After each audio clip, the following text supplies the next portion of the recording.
nursing is an art and a science. I never chose nursing, but the Nursing nursing chose chose me. It's not how we physically present it to other people that they remember from us, but how we make them feel. Yes. One of my patients during her last moments, she was like, "Oh, I know I'm leaving soon." I was like, "What are you thinking of right now?" She said, "I just think of all the things I didn't get to do." She said, "You should live life with no regrets."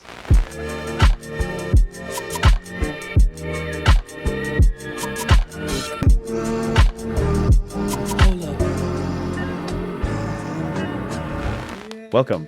Welcome. Thank you so much for having me. It's so honored to be here. Thank you for coming. Yeah.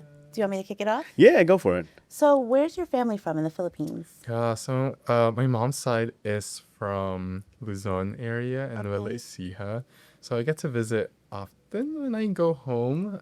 It's been a few years, but they're around the northern area. Okay. Yeah. My dad's side is more of Manila, but most of them are in California now. Okay. Okay. So, what was the hardest part of adjusting to life here in the States? Well, I came here when I was 5 or 6. I think they trained me to start speaking English a little bit in the Philippines. But I remember, I think the biggest adjustment would be the language. I Sure. think I started first grade here, and I will never forget. The teacher was saying, "Oh, give me words that start in A," and I was like, "Aircon, aircon," and they were like, "What? What's aircon?" I'm like, "Aircon, the cold air." And they're like, "Air conditioner." So I guess the biggest adjustment is the language and those colloquial terms, I would say. Yeah. That's So, do you ever learned. feel like you have to choose between being Filipino and being American? I think in this spaces that I was in, so I went to school in a Catholic school in Brooklyn, and there were a lot of Filipinos in my area. So I think my identity was rooted in being Filipino. When I went home, during that time, I lived with my grandma and my mom, and they made me speak Tagalog the whole time. So that's why I was able to retain the language. And then I got to watch like Filipino teleseries growing up. So I think the culture in itself I was embedded in. Choosing between American, I think generally maybe a little bit because I think it was a melting pot in my school, but because there were also a lot of Filipino kids, I think there was that sense of, okay, I identify with you too. So I don't think I was able to feel that pull probably not until I was in high school, I guess. Just kind of a little bit late, I would say. Yeah. Hey. Do you feel like there's certain things that you do to stay connected to your Filipino culture and roots? Is it just food, or is it, like you said, like maintaining speaking the language? Because, like a lot of us, we don't speak. So Yeah. that's the blessing in itself. Yeah, Yes. definitely the food. Yes. I'm such a foodie, so if you ever want to go to Tita Rod's or Ihuan, Yes. let's go. Me with the sisig and Yes. crispy pata and lechon for sure. I mean- Yeah, so I think the food definitely. I think food in general, right? Whatever culture or country it may be, I think it's always a great way to, I guess, immerse yourself in that culture, and that's what I consistently do.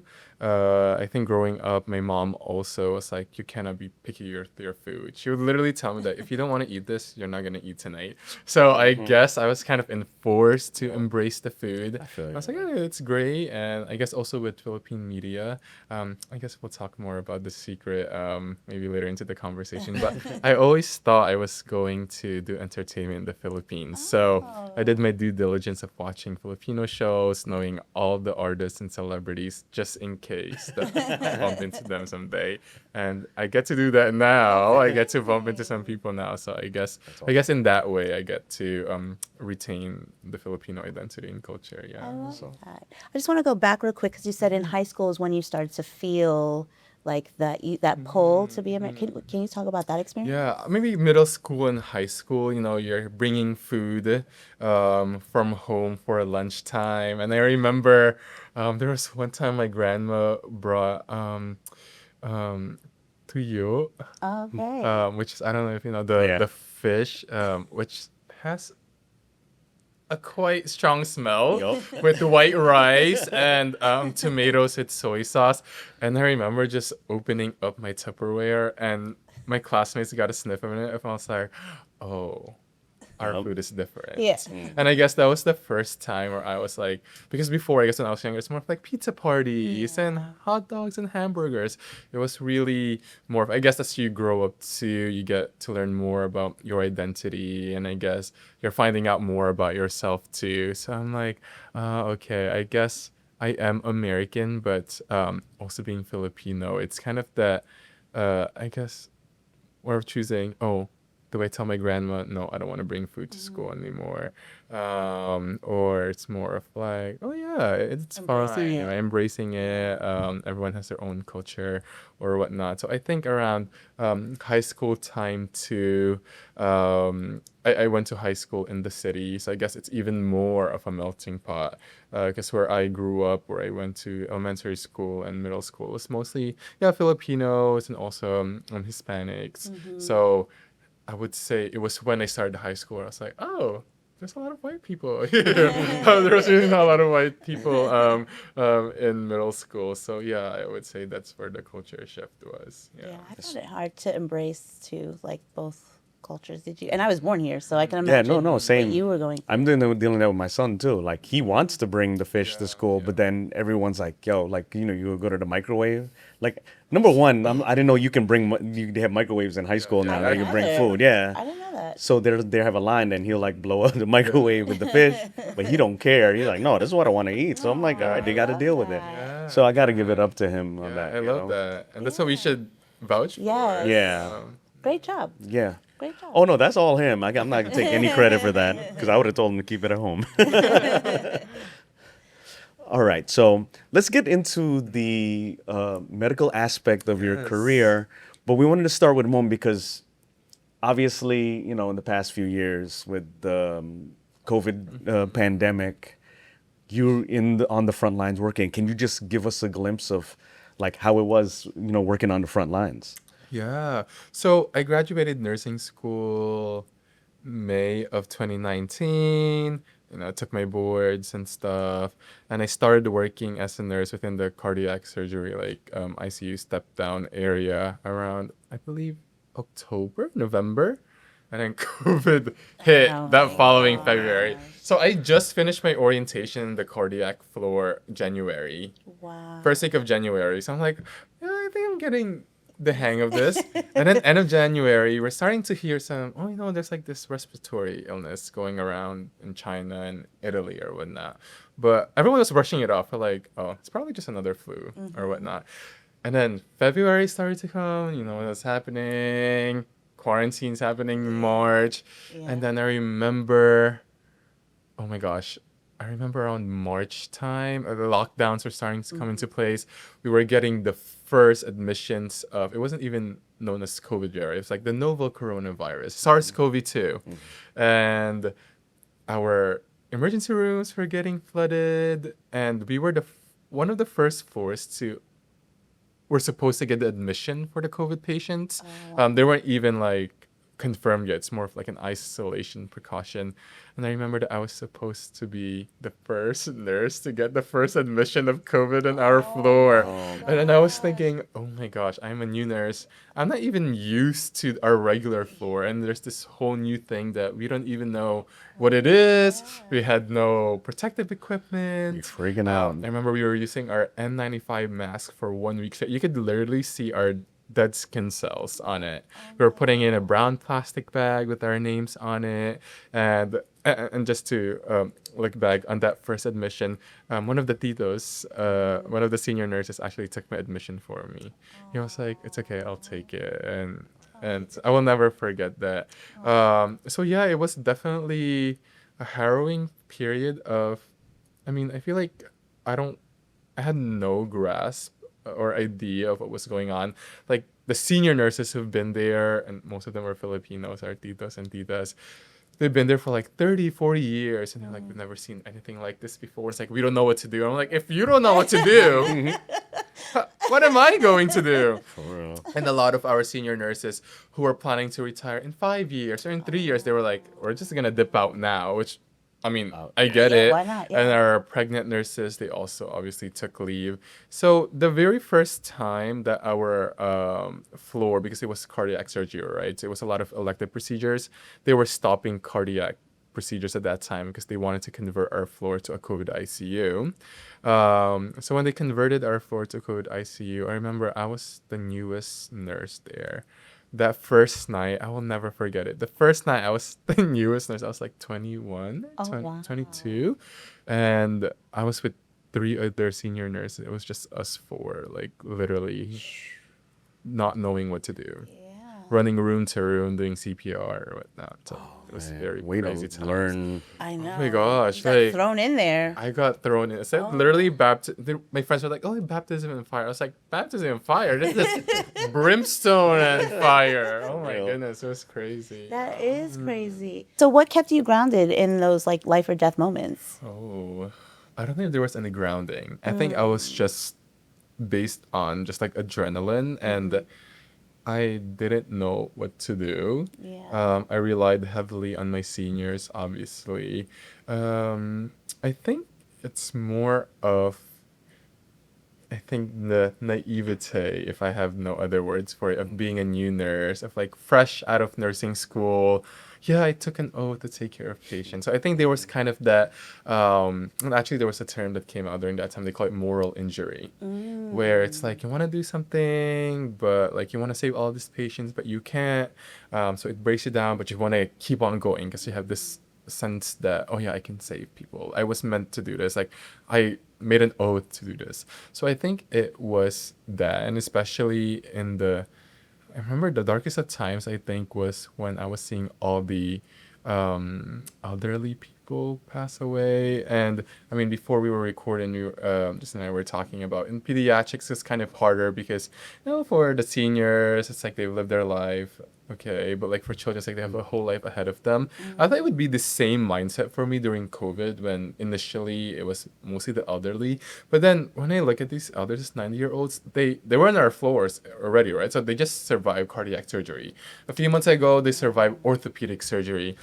They survived this and that, but it was like COVID that really like brought them down to the ground. And I just remember this one morning, this 95-year-old lady was holding my hand, and she had COVID and she was having respiratory problems already. Like she was ready to go. And I remember I was just holding her hand, and she had no kid, no grandkids. So at that moment, she was like, "Oh, is it okay if I call you my grandchild at this last moment?" And then she passed away.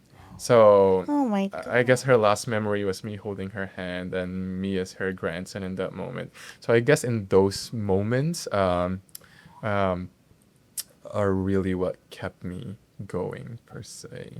Yeah. Ooh. Yeah, that's heavy. No. Yeah, that's Those are the times. Yeah. thank you for doing what you did. That's amazing. Especially as a new nurse. Like Yeah. I'd have been like, all right, gotta go. No, you stayed in there and you did it, they changed your whole floor to something completely different. That's crazy. And then you just had to step up. So thank you. That's As beautiful. I say, my mom's also a nurse. Okay.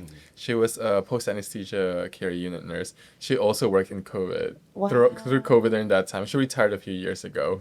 And I remember, I think we were just trauma bonding. I was living with her at that time. And I remember we would come home and we'd be like, "Do you have COVID? Do you have COVID?" It was like, we're like in a competition who would get COVID first. So yeah, it was definitely a very dark time, but there were those moments of, I guess, light per se. Many heartbreaking moments, but I guess in those moments I also get to see, I guess, the human condition. And I guess at the end of it all, it shows you that at the end, like, we just have each other. Yeah, humanity. So, yeah, humanity. Yeah. Going back to what Kalayaan says is that we keep us safe. So it's us. It's the people. I agree. Yeah. And speaking of that, Filipinos, as I said at the top of the show, we have that history and legacy of Filipinos as caregivers, as nurses, working in the healthcare industry. So, how do you navigate stereotypes, good or bad, with these expectations of having to care for people, being that people know that Filipinos are very caring and helpful, especially in those times that maybe you might not have the best patients? Well, must I say that I take the Filipino stereotype of being a nurse really proudly. I mean, I would be in events and they're like, "Oh, you're Filipino. Are you a nurse?" I'm like, "Yes, I am." I I love mean, that. I think the context of I guess my answer to your question too is I never really wanted to be a nurse, and my mom, even though she was a nurse, she never forced me to do medicine. Like I said, there was a time where in college I studied nursing and theater and screen acting because I Oh. thought I wanted to be an actor in the Philippines. Okay. But What a then double major here. yeah, but then life had its own way. Actually, also as backtrack too, I applied to college for bio for pre-med program because I thought I wanted to be a surgeon, but they mixed up my application with someone who was doing nursing for Oh, nursing really? because they were piloting their online application. So for some reason, my application got mixed up with someone who was doing pre-nursing, and here I am. So I always say I never chose nursing, but the Nursing nursing chose chose me. you. So I do take it with pride. And so even when it comes to stereotypes regarding Filipinos being caregivers and nurses and or even outside of the medical field, like we're caring for others even through media, right? Servicing people through music and art. Like I feel like it's such something to be proud of, right? We're serving and Yeah. catering to others in different ways, whether it's known that Filipinos are nurses or Filipinos are great singers, right? Yeah. All of those roles, I guess, in society, like contribute to more of our well-being, even though people may not appreciate it, even patients may not appreciate it. I think we're doing a great job at changing our world and our communities for a better place. So I take that really proudly. Yeah. I love that. And I agree with you. I love the fact that you do what you do in love, right? I think that when people start to put us in a box that we're only good at these things, I think that's when we're trying to change the narrative of that. Yes. But I agree with you. I love that everything that we do, even singing, like it elevates the energy in the world. So it's beautiful. It's great. So you co-founded the nursing department at Soren Medical. What inspired you or motivated you to take on that leadership role? Yeah, so I started with Soren Medical back when I was in college, actually. I was still in nursing school. I started there as a medical assistant. So Soren Medical is mostly, when it comes, our specialty is interventional cardiology. So a lot of issues with the arteries and the veins, so those varicose veins, anyone who has them, and more of like, I guess, problems with walking from an arterial aspect. So I started with them as a medical assistant, and I became a nurse. I worked in the hospital floor in Mount Sinai at that time in their unit, cardiology as well. And then they opened up an ambulatory office in Wall Street, and they had a need for nurses for their post anesthesia unit. So I love teaching.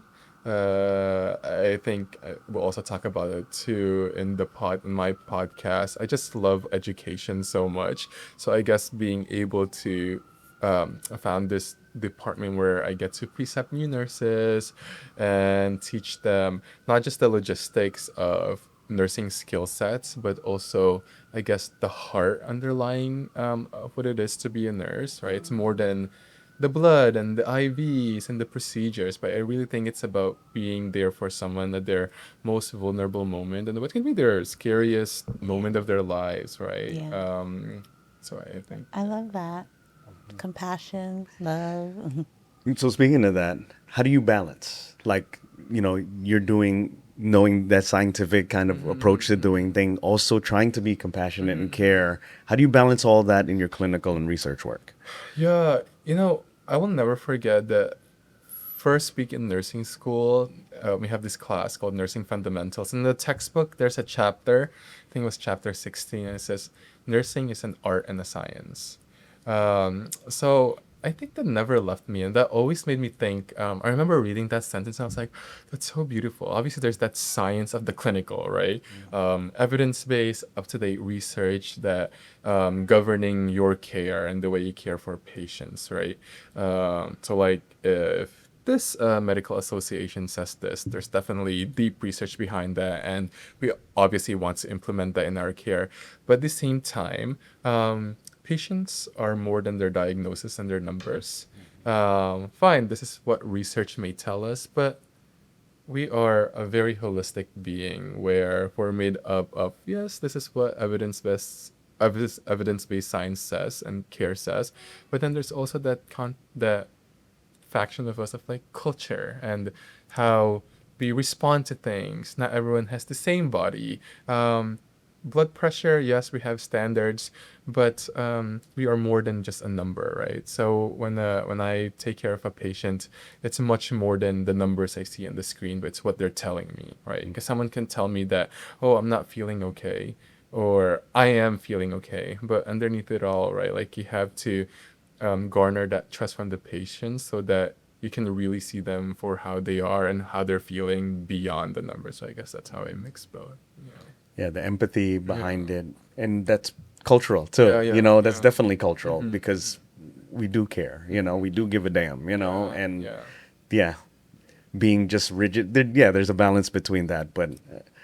I think if you didn't care, you'd probably not be in this profession in the first place. And as I say that in the nursing textbooks, Asians are usually in nursing exams, medical exams. There's always one word that describes Asians: the stoic Asian patient. Really? This patient is of Asian descent. He appears stoic. So it kind of like masks our vulnerability and our capacity to feel emotion and pain, right? Yeah, fine. We may look stoic. I feel like that's very Asian, right? You gotta be strong. You gotta be rigid. Oh, that's for sure. You can't, you can't lose face. But we have emotions and we can feel pain. So I think stemming from that question of it's much more than how a patient, or even outside of the medical space, is how we appear, but how we actually feel, right? So Yeah. So going back, since staying in line with education, you started the Friends to fight medical misinformation. What pushed you to start a podcast during the pandemic? So I remember working 7 nights straight from a COVID shift because we didn't have enough staff. I was just gonna take care of the patients. I was working night shift, and I remember that one night, I think we did CPR on like 10 patients, and they all passed away. And so I was helping wrap the bodies that night, and then they were bringing them into the ice trucks outside. And then I remember coming home. I remember getting out of the hospital. From a 13-hour shift. I used to work in Mount Sinai, St. Luke's, or Morningside by Columbia University in the Upper West Side near Harlem. And there's a cathedral like a few blocks down. I remember walking down to walk to the train station, and at like 7:30 a.m. after such a vehement shift, there was a COVID is a hoax protest going outside the cathedral. And I was like, are you freaking kidding me? I just bagged 10 bodies last night and COVID is a hoax. So, and then I remember going in the train, going through my phone, and Facebook is all of like, COVID is a hoax. It's not real.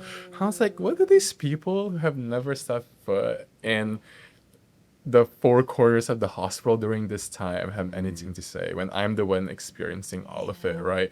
And that's when I realized, oh my gosh, there's so much misinformation online, and misinformation can cost lives, right? So that's when I thought, oh, why don't we give the experts, the actual people with the training, the expertise, and the heart to talk about different misinformation in their fields and just like tear them down through a sit down. So I guess that's what Friends of Franz came about. It started as an Instagram live stream series that I then extracted the audio to become a podcast. So it's called Friends of Franz because I think through my conversations with these esteemed physicians and scientists and nurses and different clinicians, we get to sit down and talk about their journeys, again, break down common misinformation. And it felt like a FaceTime call, just with other people watching, hence Friends of Franz. You know what I forget too is New York was the epicenter of COVID in the beginning. So when the misinformation began, it was the rest of the country were like, oh, we're not getting sick. They're just making this up. So I'm kind of glad you did that at that time. It was very like appropriate to start those conversations early and then just tell people like, yeah, this is what's going on. Yeah. So like you've had various guests and you had different episodes talking about this. Was there maybe one episode or guest that changed how you saw medicine or even just humanity in behind that? I'm stumping him. Well, I've had like over 70 guests, but I would say if there's one that I will never forget, I think it's because I was kind of unsure if I should guess that person. There was also the time that I was also applying to medical school, so I guess the podcast is also my way of like a shadowing experience for myself. There was one guest, Dr. Chelsea Turgeon, who I believe is like nomading across the world now. She was a physician. She was a third year OBGYN resident, almost done with her residency, and then she decided to leave completely. Oh, And that's when I was like, huh? yeah. This is kind of antithesis to what I'm trying to do with my life.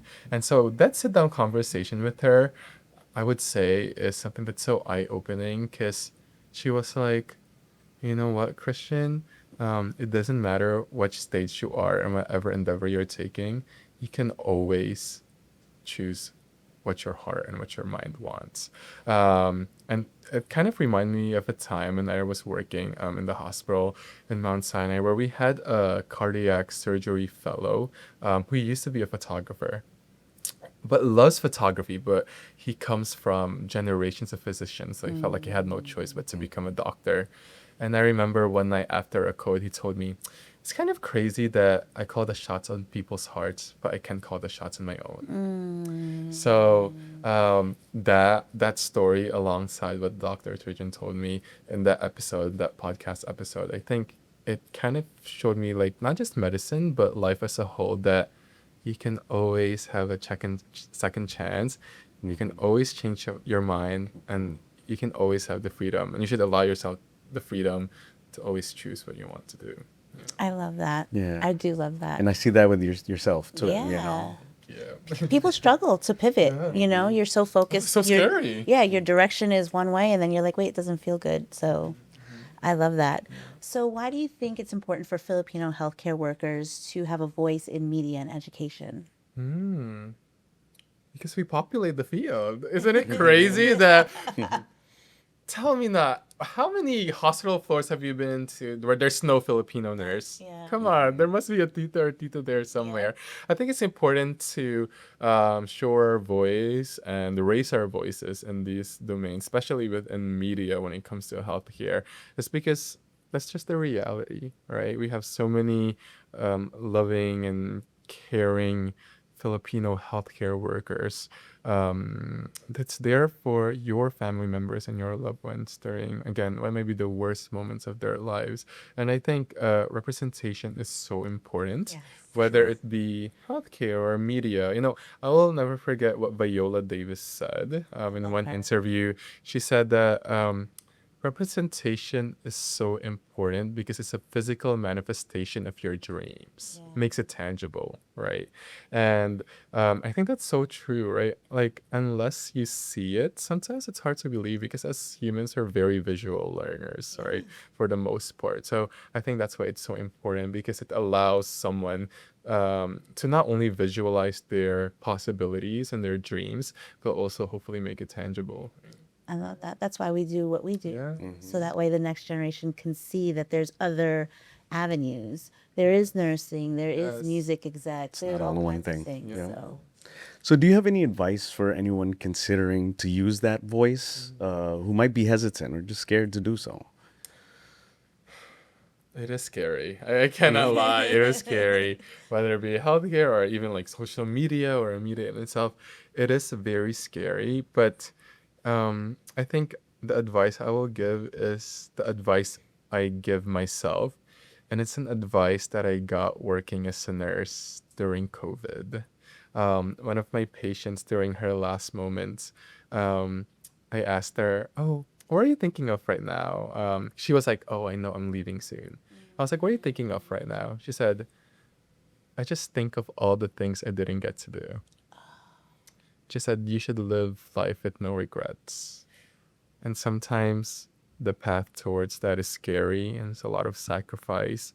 But I feel like that expansive time that you could lose not pursuing the things you want because of fear, I think is so, it's hard to grasp, right? And I think there's always the saying that they're going to be 30 or 40 or 50 anyways. Might as well be what you want it to be that when you reach that age, right? So, you know. That's beautiful. That's so That- true. And that's why we're trying to do what we do too, Yeah. you know, and it's like, yeah, you just got to go and do it, you know? That's great advice. Wow. So you're also creative lead at the Asian Care Unit. What's your why behind championing Asian Pacific Islander representation in healthcare? Yeah, so my friend Clara Jones, she's a Korean American and she founded the Asian Care Unit years ago. It's basically like a social space online for Asian healthcare workers globally. Um, Even outside of that, I do a lot of like community work within, I guess, AAPI efforts in communities, especially here in New York City.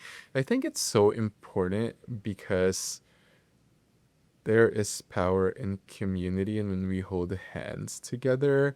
And I think I saw this too during COVID. Like, I remember a lot of Asian restaurants sending food, like packed foods to hospitals. I think it's so important to champion API voices and efforts because the next generation needs to see that, even the generations after me needs to see that we have each other and we do find it important that we champion those voices, right? When voices aren't heard, they're more susceptible to being erased. And we can't allow for erasure of our voices and our story and our history. So I think it's so important. Whether if it's a grander space, like let's say in media, or even just quote unquote smaller efforts, like within community spaces or helping your API friend's small business, right? Buying their products or attending their events. I think those small things really amount to a bigger goal of really pushing our efforts out there. Right? And like we were talking before we started too, like how now they're actually showing Filipino nurses on television after decades About of time. like it like they didn't happen. So I'm kind of glad to see. But that's it. It's just that one little thing. But that was huge for our community, you know. And seeing that. Representation. Yeah, exactly. You know. Damn right. Damn right. So let me switch gears to your work with skincare. You've been open about your experience with severe acne. So how did turning your vulnerability into content become a form of healing or empowerment? Yeah, oh my gosh, back in high school I had like severe acne. You know those movies, like teenage movies where there's one kid with pimples. Oh my gosh, that was me. Like literally pimples on top of pimples. Like it would turn purple when I lie down in the pillow. Sometimes my pimples would pop and I'll just see pus and blood on my pillows. I'd grow out my bangs so I could hide my forehead. I'd wear like hoodies in the summer, like so hot, just so I could hide my cheeks. And I remember during my birthdays, my mom would be like, "Okay, what do you want for your birthday?" I'm like, "Just take me to the dermatologist, please." So it was really a moment of lack of self-esteem and I guess hence no self-love. I think especially because I was so immersed in Philippine media at that time, where most of the artistas were like fair skin and clear skin, like no pores. So I think that really kind of pressed I guess a false identity of what perfection and beauty meant, which is clear skin, and obviously I was the complete opposite of that. But over time, I guess with the right people and the right products and definitely the right mindset, my skin has improved over time, and I think I channeled those years of just inner hate and pity into something that hopefully I could help other people. And I guess just to share too, I had a reset high school reunion with my classmates for our friend's wedding, and we were all going around the circle. I was like, oh, what do you remember most about each other? And in my mind, I was getting kind of anxious. I was like, oh, they're gonna say my acne. And then, but each one of them are like, oh, remember you had the best smile, that you were so loving. And in my mind, I was like, oh my gosh, no one ever mentioned my acne. I was like, remember my pimples? And they were like, honestly, we don't even remember. Yeah. So We all self-sabotage yeah, ourselves. yeah, Yeah. yeah. So I think that moment kind of made me realize that it's not how we physically present it to other people that they remember from us, but how we make them feel. Yes. And so I think that's what I want to champion through my skincare and beauty and fashion content as well, is beyond the facade of, I guess it's a very superficial, I guess, concept. But actually underneath it all, what I want to champion is that sense of owning yourself and just that confidence that I once didn't have.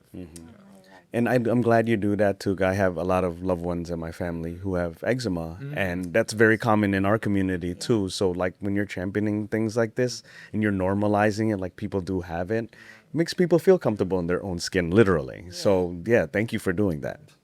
Yeah. Okay, almost done. So as a future ancestor, what do you hope your legacy is that you leave behind?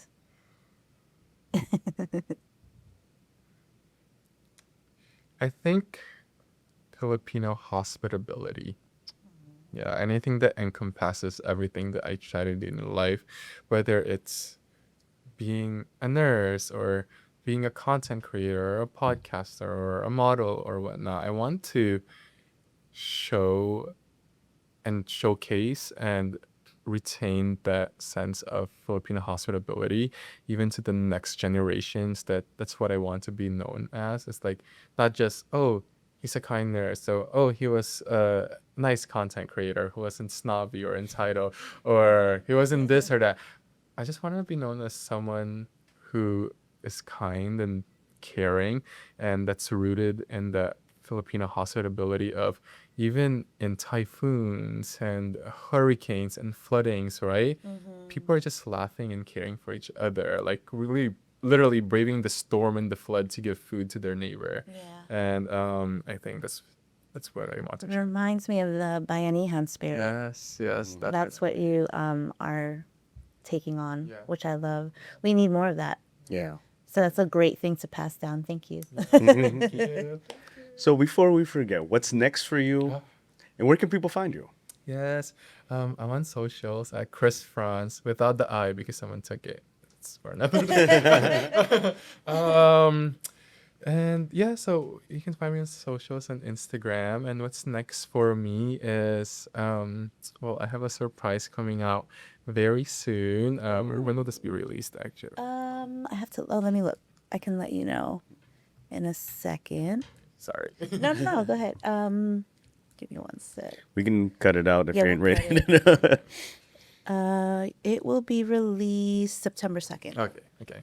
Yeah. So what's next for me is I have the 4th season of the Friends of Franz Yeah. podcast coming out in the fall time, and just trying to continually mix my day-to-day of, I guess, being a healthcare worker and also my content creation and modeling. And, my friends call me their local Hannah Montana. So I literally go from scrubs, change in the Uber into my event clothes. And so I guess you'll continue to see more of that, is that's showing that, you can do anything that you want to do. I love that. Thank you for taking up space, Chris. Yeah, We thank need you. more energy like that Yes, in the world. Thank you for creating space. So All right, so I've watched some Hannah Montana my day. I had my nieces and nephews, and what you just said is one of the songs. What was the theme song? Best of both worlds. There you go. you got that. See? All right, so we're gonna play a couple of games here. This is game time, I'm okay? scared. So we're gonna start with our this or that portion. So Only one. yes, pick one or the other. Kat, would you like to start? Sure. So hospital scrubs or a full glam for a photo shoot? A full glam for a photo. Kind of had a feeling that was the one that was going to. Okay, next one. Nurse's station or podcast mic? Ooh, nurse's station. Okay, I love that. So you have to save one, rice or Wi-Fi? Rice is life. I'll eat that rice with 5G data. Give me the data. See, I'll be lying to myself, and then I end up going back to the rice too. Okay. Would you rather be remembered for your compassion or for changing the system? Ooh. For compassion. Love that. So work a 12-hour shift with perfect patience or 4 hours of nonstop chaos.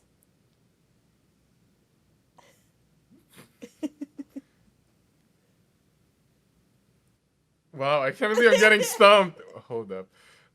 Actually, how many days is the 4 hours? Just one day. Oh, one day. Oh. Okay, 12 hours. Perfect patience. And that's it. And that's it for there. You survived. I see where he's coming from though too, because even though there's a lot of downtime, then you can, that's the time when you're with your coworkers, So that's happened to me too. And so. also with the chaos, I mean, there's lives involved. So, That is true. That is true. Okay, so we got one more game. It's our rapid fire bush. So first thing that comes to mind. So I'll start this round. Okay. What's the first thing you do when you clock out after a long shift? I smile. Aw, I was like, yes, I'm done. I made it. So what's one skincare product you can't live without? Sunscreen. Okay. Is there a brand? Oh, no, don't. I don't want to know. No, I like that because we got, our melanin ain't as melanated, but you still need it. Yes. And I think sometimes they think that we got some of it that we don't need it, but it doesn't matter what kind of melanin you have. You need some. Exactly. Next one. What's a hidden talent that you have that no one expects from you? Oh, I was top 10 once on Candy Crush a few years ago in the United States. What? That's hilarious. I know. But See, I thought- I'm on Block Blast right now. I would be losing my mind if they're Okay. there. Yes, I'd be losing my mind if I got that. You were number one. That's crazy. Okay. Okay. So what's your go-to comfort food? Ooh, I must say sinigang. Yes. Pork Especially sinigang. today, too. Sinigang would be perfect. With rice. Yes, with No rice. Wi-Fi. I don't care. All right, last one. What's one word your friends would use to describe you?